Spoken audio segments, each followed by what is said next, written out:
பெயர்லி நேயர்களுக்கு வணக்கம். இன்றைய நேர்காணலில் மூத்த பத்திரிகையாளர், அரசியல் திறனாய்வாளர் திரு தராசை ஷாம் அவர்கள் இணைந்திருக்கிறார். அவரோடு பேசலாம். வணக்கம் சார். வணக்கம் சந்தோஷ். காவிரி விவகாரம், மேகதாது விவகாரம் தீவிரமாக பேசப்படுகிறது. இந்த சமயத்துல விஜய் கர்நாடகாவுக்கு போவாரு. ஆகஸ்ட் 3ஆம் தேதி அந்த மாநில முதலமைச்சரான டி.கே. சிவகுமார் அவர்களை சந்தித்து பேச போறாரு அப்படின்னு சொல்லி டி.கே. சிவகுமார் அவர்களே வெளிப்படுத்துறாரு. அவர் ஒரு அழைப்பும் விடுத்திருந்தார், நீங்க இங்க பாருங்க, எங்களுடைய நிலைமையை பாருங்கன்னு சொல்லி. ஆகஸ்ட் 3ஆம் தேதி அதுக்கான ஏற்பாடுகள்லாம் போயிட்டு இருக்கிறதாக அங்கிருந்து விசுவல்ஸ் எல்லாம் வந்துச்சு.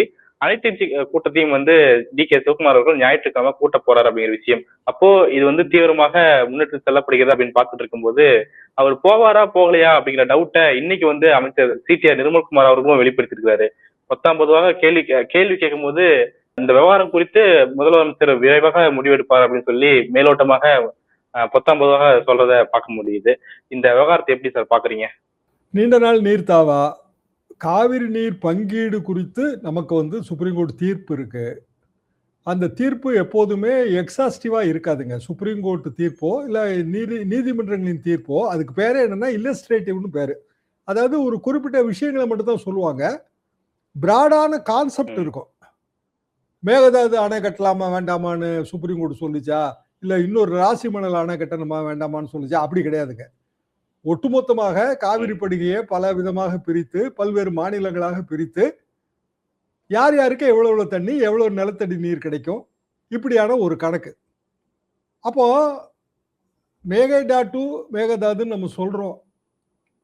எப்போ இது முதல்ல இந்த ப்ரொபோசல் வந்துச்சு, காவிரி நதிநீர் பங்கீடு குறித்து ஒன்று இடைக்காலமா போட்ட உத்தரவு 1991 205 டிஎம்சி. கர்நாடகா அதை ஏத்துக்கிடல.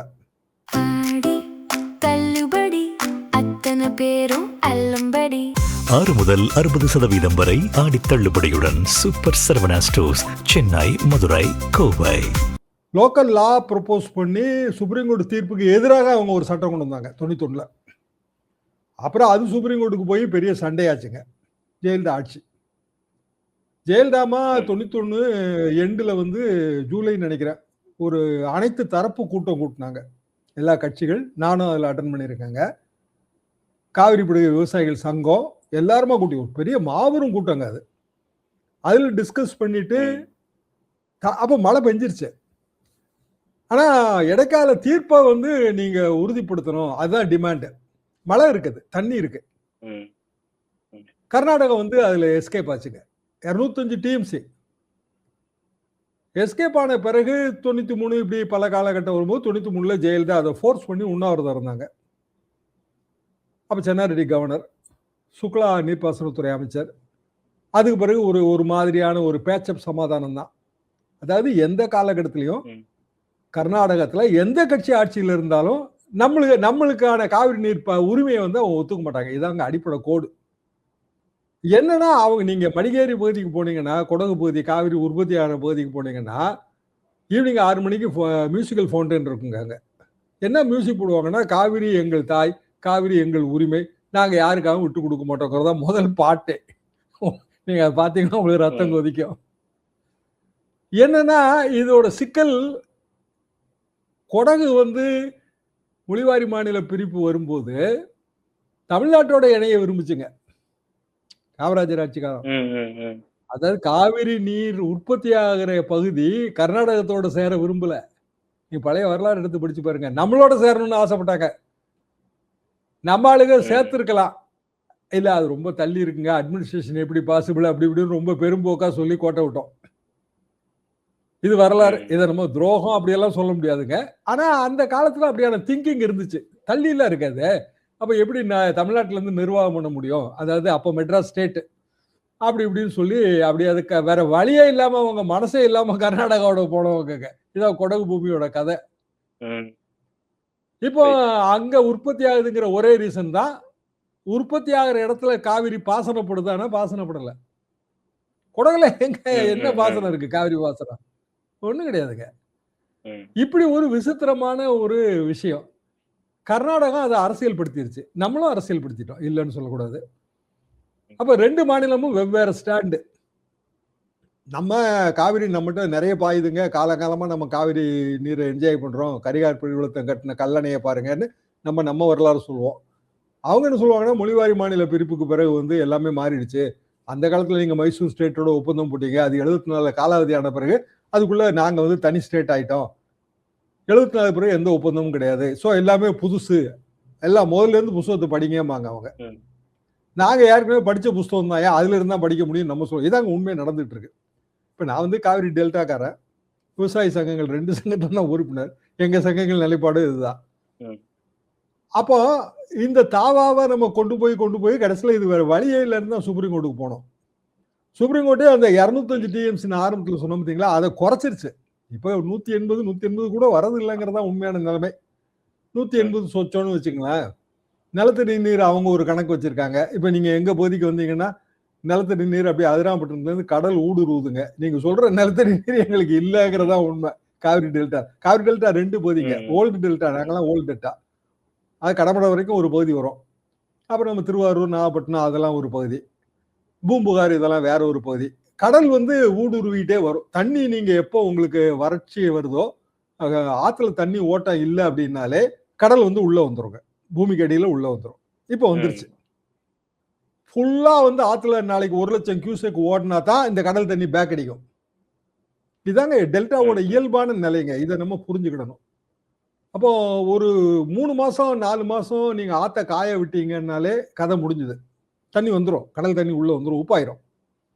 அப்புறம் இந்த உப்பு நீர் போக்குறதுங்கிறதே பெரும்பாடு. வாய்க்கால் பகுதி இல்லைன்னா ஏபிசிடின்னு 4 வகையான வாய்க்காலுங்க. டி வாய்க்கால்னா எங்களுக்குலாம், அதாவது சின்ன கிராம பகுதிகளுக்கு உள்ள வர்ற வாய்க்கால்னு வச்சுங்களேன். ஏன்னா பெரிய வாய்க்கால்னு வச்சுங்க, சும்மா புரிதலுக்காக சொல்றேன். ஆனா வாய்க்காலுக்கு உள்ள இருக்கிற கிராம பகுதிகளில் நாங்க வந்து வாய்க்கால் தண்ணி தான், ஆனா போர்வெல்ல தான் எங்களுக்கு தண்ணி வரும். வாய்க்கால் ஓடி வாய்க்காலை திறந்து விட்டு பாசனம் கிடையாதுங்க. போர்ல இறைச்சி பாசனம். அப்போ ஒரு 60 அடி 70 அடி போர் இருந்து அதுக்கு ஏற்ற மாதிரி மோட்டர், பம்பு செட்டு இந்த அளவு தான் நாங்கள் வச்சிருக்கோம். தண்ணி கீழே போயிருச்சு அப்படின்னா 200 அடி 250 அடினா மோட்டர் காயில் போகும். இப்போ நீங்க ஊருக்குலாம் வந்து பாத்தீங்கன்னா நீர்மூழ்கி மோட்டாருங்க. அது தண்ணிக்குள்ள மூழ்கி இருக்கும் அந்த மோட்டார். பாதி மோட்டரை இப்போ நாங்க வெளியில தரையில தான் போட்டு வச்சிருக்கோம். எல்லா மோட்டரும் வெளியில கிடக்கு. என்ன காரணம்னா காயில் பிடுங்கிருச்சு. முக்கியமான காரணம் என்ன இதுக்கு? தமிழ்நாடு கவர்மெண்ட் தண்ணி இல்லைங்க, மழை பெய்ச்சிருச்சு, பொய்த்து விட்டது, கர்நாடகம் தண்ணி தர மாட்டேங்க, இது ஒரு ரீசன் தானே. ஆனா கரண்ட் மாபெரும் ரீசன். சரி, நமக்கு கரண்ட் இல்ல, ஷார்டேஜ் இருக்குங்க, அது ஒத்துக்கிடணும். கவர்மெண்ட் வந்து ஒத்துக்கிடணும். அது ஏதோ ஒரு அரசியல் பிரச்சனை மாதிரி அப்படி அது கரண்ட் ஷார்டேஜே இல்லைங்கிற மாதிரி சொல்லிட்டு வராங்க. முதல்ல என்ன சொன்னாங்கன்னா, ஃபியூஸ் எல்லாம் அவன் திருடி வித்துறான்னு சொல்லிட்டு இருந்தாங்க. கரண்ட் உண்மையிலே ஷார்டேஜ். இதை எப்படி நம்ம சமாளிக்கணும் அப்படின்னா, ஷிஃப்ட் கரண்ட்டுக்கு டைமிங் வரும். அதாவது இன் அதர் வேர்ட்ஸ், உங்களுக்கு மும்முனை மின்சாரங்கிறது, மோட்டாருக்கு போக வேண்டிய மின்சாரங்கிறது 6 மணிலேருந்து 12 மணி வரைக்கும் கிடைக்கும், இல்லை 2 மணிலேருந்து 6 மணி வரைக்கும் கிடைக்கும். இப்படி ஷிஃப்ட் கரண்ட்டுக்கு டைமிங் இருக்கணுங்க. இப்போ அதை நம்ம செய்யவே இல்லைங்க. இவ்வளவு மோசமான ஒரு சூழல்ல போர் தண்ணியை வச்சு, இப்போ நீங்க வடுவூர் பக்கம், மன்னார்குடி பக்கத்தில் வடுவூர்லாம் வந்தீங்கன்னா, போர் தண்ணியை வச்சு ஓரளவுக்கு பாசனம் பண்ணி குருவையோட முதல் அறுவடையே முடிஞ்சிருச்சு. அடுத்து நெல்லெல்லாம் போட்டாச்சு. என்னோட நண்பர்கள், என் கிளாஸ்மேட்டு, வேளாண்மை கல்லூரியில் என் கிளாஸ்மேட்டுகள்லாம் அங்கே நிலம் வச்சிருக்காங்க. அவங்க எல்லாம் நெல்லை போட்டுட்டு போட்டோஸ் எல்லாம் ஷேர் பண்ணி விட்டாங்க. அவனுக்கு வந்து அவன் தப்பிச்சுக்கிட்டான். எங்க இதில் எப்படி நாங்கள் மாட்டிட்டோம் அப்படின்னா, கரண்ட்டை வந்து நீங்க முறைப்படுத்தாம போனதுனால ஏற்பட்ட விளைவு, மோட்டார் வந்து ஓடாதுங்க. ஆக்சுவலா உங்களோட ஃபேனே வந்து ரொம்ப லைட்டா சுத்தும், டிம்மா எரியும் லைட்டு. அதாவது உங்களுக்கு குறிப்பிட்ட அழுத்தத்துல, மின் அழுத்தத்துல மின்சாரம் வேணும்ல. வடை கூட கிடைக்காதுங்க ஊர்ல, வடை கிடைக்காது. ஏன் தெரியுமா? கிரைண்டர் ஓடாது. பிராக்டிகல் ப்ராப்ளங்க இது. அப்படின்னா நம்ம பிளானிங்ல இது வந்து ஷார்டேஜ் இருக்குங்க, நீங்க இப்படி பயன்படுத்தணும் அப்படின்னு சொல்லியிருந்தா, இல்ல அதுக்கேற்ற மாதிரி வந்து நம்ம மும்முனை மின்சாரத்தை மடைமாற்றி விட்டுருந்தோம்னா, இதுல பெரும்பாலான பிரச்சனை, ஒரு 1,00,000 ஏக்கர் பிரச்சனையை சால்வ் பண்ணிருக்கலாம். அது செய்யல. கர்நாடகத்துக்கு தண்ணி இல்ல, கர்நாடகமும் வறட்சியில இருக்கு, நமக்கு தண்ணி இல்ல, நம்மளும் வறட்சியில இருக்கோம், நம்ம எல்லாரும் இந்தியாவில் இருக்கோம். திடீர்னு தமிழ்நாட்டில இருந்து கர்நாடகாவுக்கு படையெடுத்துலாம் போயிட முடியாது. அதை நான் ஒத்துக்கிறேங்க. என்னதான் சுப்ரீம் கோர்ட் ஆர்டர் போட்டாலும் திறந்து விடலைன்னா அப்புறம் என்ன பண்ணுவீங்க? சிவகுமாரை கைது பண்ணிட்டு வந்துருவாங்களா? ஒன்றும் செய்ய முடியாதுங்க. ஆனா சில விஷயங்கள் நம்ம வந்து உணரலாம். இப்போ இது வந்து தண்ணி ஷார்டேஜ் வரும்னு நான்லாம் ரொம்ப காலமா சொல்லிட்டு இருக்கேங்க. ஜூன் மாசம் தண்ணி திறந்து விட முடியாது, தண்ணி ஷார்ட்டேஜ் வரும், வந்தா என்ன பண்றதுன்னு நம்ம பிளானிங் வேணும். இப்போ உதாரணமா வந்து நம்ம பாசன நீர் அதிகம் தேவைப்படாத பயிருக்கு மாறுவோம். ரைட். வெள்ளமா பாய்ச்சறது தண்ணி நமக்கு நெல்லுன்னா வெள்ளமா நீங்க தண்ணி பாய்ச்சே ஆகணுங்க. தேவைப்படாத பயிர் நீங்க மாத்து பயிர் போடுங்க. இப்படியான அதுக்கு உதவி செய்யணுங்க. ஏன்னா நாங்க நெல்லு வாங்கி பழகி அதுக்கு தகுந்த மாதிரி தான் எங்ககிட்ட ஆள் சிஸ்டம் எல்லாம் இருக்குங்க. அப்ப நீங்க திடீர்னு பயிர் ரகங்களை பயிரிடுங்கள் அப்படின்னு சொன்னீங்கன்னா எனக்கு அதுக்கு அசிஸ்டன்ஸ் வேணும், உதவி வேணும் எனக்கு. அது இல்லாம நான் எப்படி மாத்த முடியும்? இப்ப இதெல்லாம் எவ்வளவு பெரிய பிளானிங் தேவைப்படுற விஷயம், எவ்வளவு டிபார்ட்மெண்ட்டும் கவர்மெண்ட்டும் எவ்வளவு கோஆர்டினேட் பண்ண வேண்டிய விஷயம். தண்ணி தான் ஷார்ட்டேஜ் தெரியுமா, இதெல்லாம் நீங்க செஞ்சீங்களா அப்படின்னா அது செய்யல. சரி, தண்ணி வரல, விஜய் போனா தண்ணி வாங்கிட்டு வந்துருவாருன்னு சொல்றது அது முட்டாள்தனங்க. ஒரு குடம் தண்ணி 2 குடம் தண்ணி வேணா வாங்கிட்டு வரலாம். ஓகே. தண்ணி திறந்து விடு அப்படின்னா அங்க கர்நாடகால தான் உடனே போஸ்டர் கிளிப்பானே, ஜனநாயக பட போஸ்டர் கிளிக்கானா இல்லையா? அப்புறம் அடிப்பான். 2016ல கலவரங்க, இதே எல் நினோ ஆண்டு 2016. அதை விடுங்க, நான் 91 ஆல் பார்ட்டி மீட்டிங் அட்டன் பண்ணேன்னா அதுக்கு அடுத்த வருஷமே கலவரம். அங்கேருந்து 1 லட்சம் பேர் வந்தாங்க இங்க. ஏன்னா நம்ம ஆளுங்க நிறைய பேர் அங்க பொழைக்கிறாங்க, அங்க வேலை பார்க்காங்க. அப்ப இங்க வந்து உடுப்பி ஓட்டெல்லாம் அடிச்சாங்க. அப்ப 2 மாநிலத்துக்கு இடையில கலவரம் ஏற்படுற மாதிரி சூழல்னா மத்திய அரசாங்கமும் இதுல தலையிடணும். அவங்க வந்து நாளைக்கு தேர்தல் வந்திருக்கு, பிஜேபி ஜெயிச்சிரும் அப்படிங்கிற கணக்குல அவங்க ஓடுறாங்க. இது வந்து ஒரு கூட்டு முயற்சியா செய்ய வேண்டிய ஒரு பிரச்சனை. இப்ப கடைசியில எதுல வந்து நிக்கினா விஜய் போவாரா போக அந்த மாட்டாரா? கூட்டு முயற்சியுமே விஜயுடைய பங்கு என்னவாக இருக்குது அப்படிங்கிற ஒரு கேள்வி இருக்குல்ல சார். இப்போ கடந்த கால முதலமைச்சர்கள் போயிருக்காங்க, தண்ணியை வாங்கிட்டு வந்திருக்காங்க. எம்ஜிஆர் போயிருக்காரு, எங்க மக்களுக்கு குடிக்கிறதுக்கே தண்ணி இல்ல, எனக்கு எதுக்கு தண்ணின்னு கேட்டிருக்காரு. கேட்டாரு, குண்டுராவ் தண்ணி கொடுத்தாரு. எவ்வளவு கொடுத்தாரு அப்படின்னா இந்த குறைந்தபட்ச அளவு கொடுத்தாரு, அவ்வளவுதான். காரணம் அதிகபட்ச அளவு கொடுத்தா குண்டுராவும் முதலமைச்சர் பதவியில் நீடிக்க முடியாதுங்கிற நிலைமையில தான் கர்நாடக அரசியல் இருந்தது. எல்லாரோட நிலைமை அதாங்க. நான் அந்த அரசியலுக்குள்ளேயே நான் போக விரும்பலைங்க. ஜனங்களுக்கு நன்மை வேணுமா வேணாமா? ஜனங்க வறுமையில இருக்காங்க. இப்போ ஊர்களுக்கு வந்தீங்கன்னா பயங்கர வறுமைங்க. பரோட்டா கடை கூட நைட்டு திறக்காது, வியாபாரம் இல்லை. வறுமை வந்து அது அப்படியே போயிட்டே இருக்கு, பெருகிட்டே இருக்கு. அரிசி விலை எவ்வளவுன்னு நினைக்கிறீங்க? இப்போ கிலோ 20 ரூபா 15 ரூபா கூட. நீங்க கஷ்டப்பட போறோம். சென்னை நீங்க காவிரி 30 மாவட்டத்துக்கு குடிநீர் ஆதாரங்க. கூட்டு குடிநீர் திட்டம்னு 30 மாவட்டம் தண்ணி உரிகிறோம். நீ கடைசியா வீராணத்துக்கு தண்ணி வந்தா தான் உங்களுக்கு தண்ணி வரும் இங்க சென்னைக்கு. அப்ப தமிழ்நாடே இதுல பாதிக்க போற விஷயம் தான். கர்நாடகாவும் பாதிக்க வேண்டிய விஷயம் தாங்க. அப்போ பஞ்ச பகிர்மானம் வேணும். மழை குறையா பெய்யுது, இருக்கிற தண்ணியை பகிர்ந்துக்கிடணும். நம்ம எல்லாரும் பிரதர்ஸ். அப்போ கர்நாடகத்துக்கும் கஷ்டம் இருக்கு, நமக்கும் கஷ்டம் இருக்கு. மழை குறையாதான் பெஞ்சிருக்கு, இயற்கை. இருக்கிற தண்ணியை பகிர்ந்துக்கிடணும். அந்த பஞ்ச பகிர்வுங்கிறது எங்க இருக்கு? முதல்ல இருந்து இது ரொம்ப காலமா சொல்றோங்க. டிஸ்ட்ரிக்ட் ஷேரிங்க. 150% மழை பெய்யுது, ஃபுல்லா நீங்க தண்ணி திறந்து விட்டு தான் ஆகணும். நீங்க உங்க டேம்லயே வச்சுக்குவீங்களா எல்லா தண்ணியும்? சரி, மழை 60% தான் பெய்யுது அப்படின்னா இருக்கிற தண்ணியில 60% வச்சு பகிர்மானம் பண்ணணும்ல.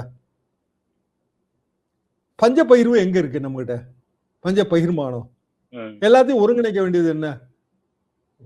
நேஷனல் எஜுகேஷன் ப்ரோக்ராம்னு சொல்லுவீங்க, அப்புறம் தேசிய அளவுல நீட்டை ஒழிக்கணும் போராடுவீங்க. அப்ப தேசிய அளவுல நதிநீர் பங்கீடுக்கு என்ன வச்சிருக்கீங்க திட்டம்? அப்ப கடைசியில் இருக்கவன் கீழ்மட்ட விவசாயி, அதாவது கீழ்ப்பாசன விவசாயி தான் நம்ம கடைசியில் இருக்கோங்க. நமக்கு ஏற்கனவே பூமி சரிவான பூமி, நம்ம கீழ்ப்பாசனத்துல மாட்டியிருக்கோம். இதே மாதிரி நிறைய மாநிலங்கள் கீழ்ப்பாசனத்துல இருக்கு. Lower riparian ஸ்டேட்டுமாங்க. அகில உலக பிரின்சிபிளே என்னன்னா, லோயர் ரைபேரியன் ஸ்டேட்டுக்கு முதல்ல தண்ணி கொடுக்கணும். மழை பெஞ்சு தண்ணி வந்துச்சுன்னா முதல் பாய்ச்சல் யாருக்கு வரணும்? முதல் பாசன தண்ணி யாருக்கு வரணும்னு நமக்கு வரணுங்க. கர்நாடகத்துக்கு போகக்கூடாது. நீங்க சாதாரண ஊர்ல, எங்க ஊர் குளத்து பாசனம் இருக்குங்க, கொஞ்சம் 150 ஏக்கர் குளங்க, பெரிய குளம். அது போட்லாம் விடும். கிராமம். தண்ணி வந்து கட்டின பிறகு முதல் தண்ணி யாருக்கு திறந்து விடுவானா? கடமடையில இருக்கிறவனுக்கு தான் திறந்து விடுவாங்க. கடமடையில் தண்ணி பாய்ஞ்சாதான் மேல்மடைக்கு அப்புறமா தான் தண்ணி பாயணும். அதான் சிஸ்டங்க. மேல்மடையே தண்ணி எடுத்துருச்சுன்னா கடமடை வறண்டு போயிடும். அப்போ இதெல்லாம் உலகளாவிய பிரின்சிபிள்ஸ் தான். அப்ப இதெல்லாம் கட்டுமானம் பண்றதுக்கு ஒரு சட்டாம்புள்ள தேவை இல்லையா? இப்போ ஊர்னா ஊர்ல கொஞ்சம் பெரியவங்க இருப்பாங்க. ஒரு ஊர்ல யாரோ பஞ்சாயத்து இருக்கும், நாட்டாம இருப்பாரு. அவங்க வந்து என்னப்பா இதானப்பா நியாயம் அப்படின்னு சொல்லி தாவாவை ஊருக்குள்ள தீர்த்துக்கிடுவோம். இது ஒரு 1000 பேர் கொண்ட ஊர்ல இது சாத்தியம்.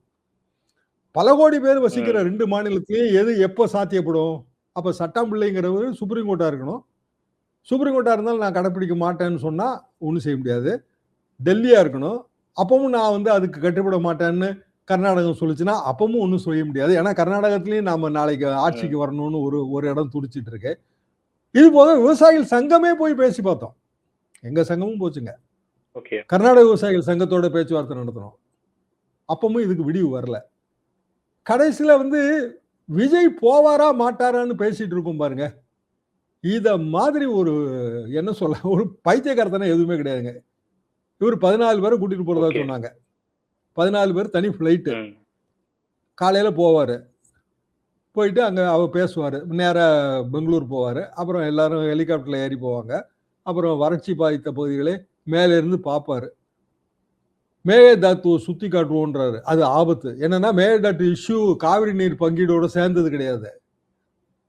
அவன் மேகதாட்டு சிவகுமாரோட பொலிட்டிக்கல் பாயிண்ட்ங்க. அவர் கொரோனா காலத்திலேயே அங்க வந்து நடைபயணம் போனாரு. மேகதாட்டு வரணும்னு சொல்லி நடைபயணம் போனாரு. 2013 நமக்கு மேகதாட்டுவே முதல்ல நாங்க அப்பதான் அந்த பேரையே கேள்விப்பட்டோம். ஆடுதாண்டும் காவிரி மேகதாதுன்னு எழுத ஆரம்பிச்சோம். எப்போ இடைக்கால தீர்ப்புக்கு அடுத்தது முழு தீர்ப்பை காவிரி பங்கீட்டு தீர்ப்பாயம் வந்து பப்ளிஷ் பண்ணிச்சுங்க கெசட்ல. கர்நாடகம் ஏத்துக்கிடல. சரி சுப்ரீம் கோர்ட்லயும் இதே தான் வரப்போகுது அப்படின்னு நினைச்ச உடனே அவங்க வந்து அடுத்த ப்ரொபோசல் மேகதாட்டு அது வந்து பெங்களூர் குடிநீர் தேவைக்கு தேவை. எவ்வளவு தேவை? குடிநீர் தேவைக்கு எவ்வளவு தேவை? 2 டம்ளர் வேணுங்க எனக்கு தண்ணி குடிக்கிறதுக்கு. சரி ரைட்டு 2 டம்ளர் எடுத்துக்கங்க. இந்த 2 டம்ளர் கிடைக்கணும் அப்படிங்கிறதுக்காக நாங்க வந்து 2 கோடி டம்ளர் தண்ணியை சேர்த்து வச்சுக்கிறோன்றோம். சரி அவன் சொல்றதே அப்படிதான் இருக்கும். பெங்களூர் குடிநீர் தேவைக்கு சேர்த்துதான் வந்து தீர்ப்பே. பெங்களூருக்கு சரி நிறைய பேர் பெருகிட்டாங்க, குடிநீர் தேவை அதிகமாயிருச்சு அப்படின்னா எவ்வளவுன்னு கேட்டீங்கன்னா மேட்டூர் டேம்ல பாதி அளவுக்கு அங்க டேம் கட்ட போறோன்றான். அது கிட்டத்தட்ட மேட்டூர் கொள்ளளவுல பாதிக்கு மேலங்க. ஏற்கனவே பஞ்சமா இருக்கிற காலத்துல மழை பொய்த்து போற காலகட்டத்துல நமக்கு தண்ணி விடுறது இல்லை. இருக்கிற டேம்லயே தண்ணி விடுறது இல்லை. அப்ப இங்கேயும் கட்டிட்டீங்கன்னா என்ன வரும்? ஒண்ணுமே வராதுங்களே. நம்மளும் வந்து சில நடவடிக்கை எடுக்கணுங்க. இப்போ பழைய மோட்டரா வச்சிருக்கோம். திமுக தேர்தல் இருக்குல்ல, ஒரு விஷயம் நல்ல விஷயங்க. நவீனமயமாக்கப்பட்ட மின் மோட்டார் வந்து மானியத்துல தரதா அவங்க ஒரு இது யாரு சஜஷன் தெரியல. ஆனா ஒரு நல்ல ஒரு திட்டம் நாங்க எல்லாருமே நினைச்சோம். ஏன்னா நமக்கு வந்து மின்சாரம் பற்றாக்குறையும் இருக்கு. நவீனமயமாக்கப்பட்ட மின் மோட்டார்னா தண்ணி வேஸ்ட் ஆகாம போகும், உரியும் ஈஸியா. அது போக சில பயிர்களுக்கு தண்ணி ஓவரா பாய்ச்சிருவாங்க. நம்ம உதாரணமா கஜால ஏங்க அவ்வளவு தென்னை மரம் விழுந்துச்சு? தென்னை மரம் உயர்ந்த மரம், வேற ஆழமா போய் தண்ணி எடுக்கணும், அப்பதான் மரம் நிற்கும். இவங்க வெள்ளமா பாய்ச்சி தண்ணியை பாய்ச்சும் போது தென்னை மரம் வந்து எத்தனையோ ஆண்டுகளாக மேலாப்புலயே வந்து அது தண்ணி உறிஞ்சி பழகிருச்சு. ஸோ நீங்க வேர் மட்டத்தை பார்த்தீங்கன்னா தரைக்கு மேல ஒரு 1/2 அடி உயரத்துல எல்லா வேரும் இருந்துருங்க. ஒத்த காத்து அடிச்ச உடனே அவ்வளவு சடன்னு தீப்பிடி குச்சி மாதிரி சரிஞ்சு போச்சு. பெரும் நஷ்டம் அது. தாத்தா காலத்து தென்னை மரம்லாம் போயிடுச்சு. அப்போ நம்மளோட சிஸ்டத்தை மாற்றணும்னா விவசாயிகளுக்கு நம்ம அதற்கேற்ற மாதிரியான நாலேஜும் ஹெல்ப்பும் பண்ணணும். அது நம்ம பண்ணலை. இப்போ E20 நீங்கள் எத்தனால் பெரிய டிஸ்கஷன் நடக்குதுங்க. அப்போ காவிரி படுகையில் வந்து நம்ம குறைந்த கால வயது உள்ள, அதாவது 10 மாதம் வயது உள்ள கரும்பு இருக்குங்க. சொட்டு நீர் பாசனத்தோட அந்த கரும்பு போட்டு எத்தனால் ப்ரொடக்ஷனுக்கு வந்து நம்ம பக்கத்தில் அறவை ஆலைகளுக்கோ மற்றவங்களுக்கோ கொடுக்கறதுக்கு நம்ம ஒரு திட்டம் போடலாம். நீண்ட கால திட்டங்க. ஒரு 10 வருஷம் ஆகும் இதெல்லாம் செய்யறதுக்கு. ஆனா 10 வருஷம் கழிச்சும் இதே மாதிரியான சிச்சுவேஷன் வரத்தானே செய்யும். 5 வருஷத்துக்கு ஒருக்க மழை வந்து குறையுதா கூடுதா? அப்போ கிட்டத்தட்ட இது எத்தனையோ ஆண்டுகளாக இருக்கிற ப்ராப்ளங்க. எனக்கு தெரிஞ்ச 50 வருஷங்க. நான் காலேஜ் முடிச்சது 70ங்க, அக்ரிகல்ச்சர் காலேஜ் முடிச்சது 75 வரைக்கும் தான் தண்ணி பிரச்சனை இல்லாமல் இருந்துச்சுங்க. 75 பிறகு இன்னை வரைக்கும் பல கட்டமா தண்ணி பிரச்சனை தான். நான் டிபார்ட்மெண்ட், என்னோட அக்ரிகல்ச்சர் டிபார்ட்மெண்ட் முதல் பணியே திருச்சி தஞ்சாவூர் தாங்க.